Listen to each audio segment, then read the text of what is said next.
And this is a good last question, in my opinion.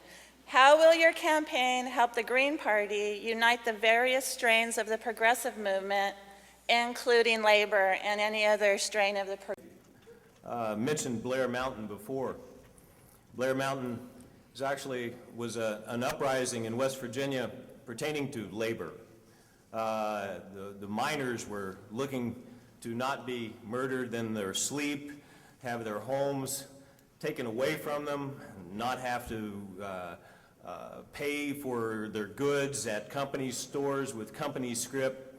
When I ran for governor, I was the only card-carrying pro-labor candidate, and there was a Republican and a Democrat there. As far as my particular campaign, once I'm allowed to declare,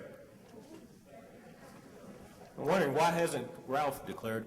But anyway, from my point of view, I intend to, once I do declare, I'm going to take off on an old-fashioned Truman-esque whistle-stop tour across the nation. And I'm going to contact all of the different candidates, local Greens growing everywhere across the nation, and let them come and meet the train. And we have the media there and use it as a party-building apparatus to put a green message across this land, and it will grow. Thank you. Jared Ball.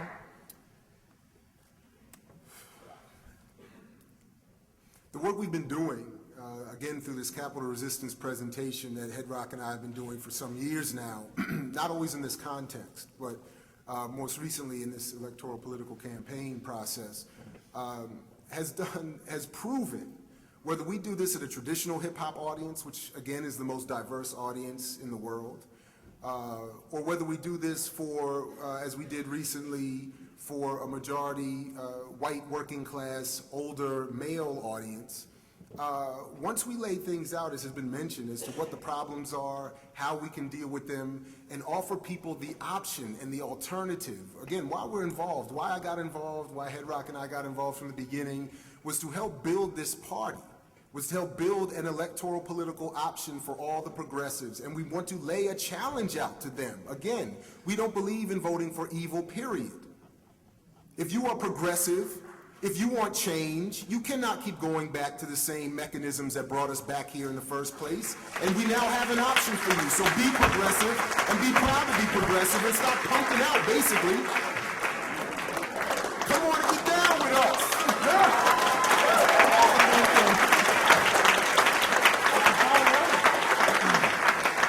Kate Mesplay. And it's not just progressive, it's liberal. It's good to be liberal. I'm a member of Service Employees International Union. I have been since I started working as an air quality inspector at the Air Pollution Control District. So in part the response is just by modeling behavior. I believe that unions have their place. My grandfather worked in a steel mill, and on his second last day of work he died, and my grandmother lost the entire pension because of that technicality. So what I'm doing already is I'm running a serious campaign. I'm running an apologetic campaign. I'm saying it's good to be green. These are times for green solutions. These are times that green issues are coming to the forefront. So complementary or alternative medicine also is in need of support. And of course alternative energy, which factors very strongly into developing true national energy independence and regional security as well. Thank you. And remember, register people green and be proud. Thanks.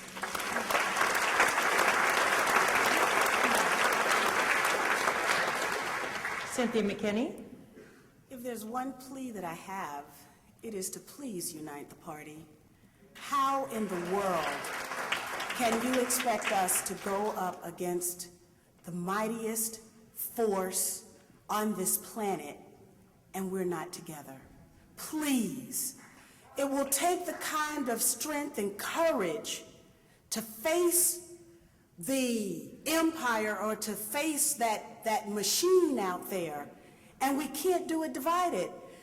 I'm reminded of the story that's told by Jim DiEugenio in The Assassinations about Malcolm X.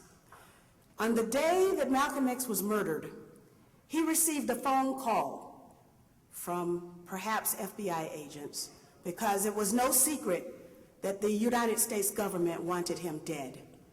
He received a phone call, and that call said, "Today is the day."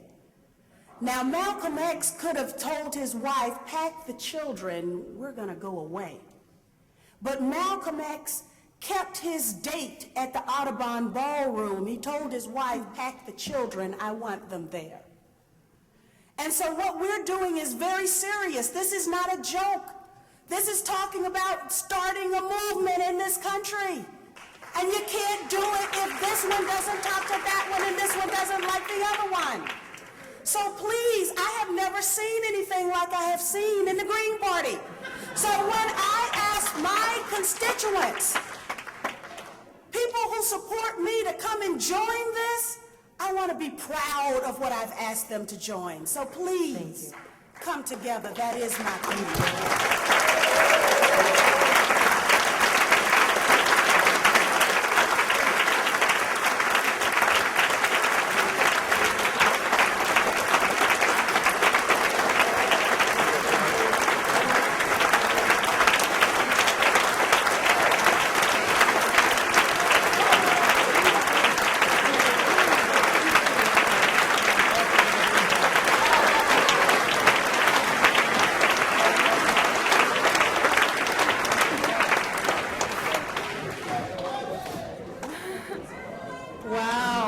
Wow. Thank you, Cynthia McKinney. And the standing ovation, Kat. I don't envy you, Kat Swift. Final comment. Well, it's hard to follow that. But uniting, but it does come back to what I was going to say, is you can't bring in labor and Native American Indian populations and various other groups of people when people in the party haven't dealt with their own issues of racism, haven't dealt with their sexism, and you know, rabid veganism is, you know, there's a lot of issues that we need to work on here. Yeah, down with isms. But really, you know, when it gets down to it, when we go out and talk to people, they're going to be united by the fact that we're speaking the truth about what's going on. We're not politics. We're not doing the political speak and talking around the questions. We're actually answering the questions, and that appeals to voters. That's how I ran my city council campaign, and that's why I ended up with 30% of the vote. It's because when you speak the truth to people, they will come and they will vote.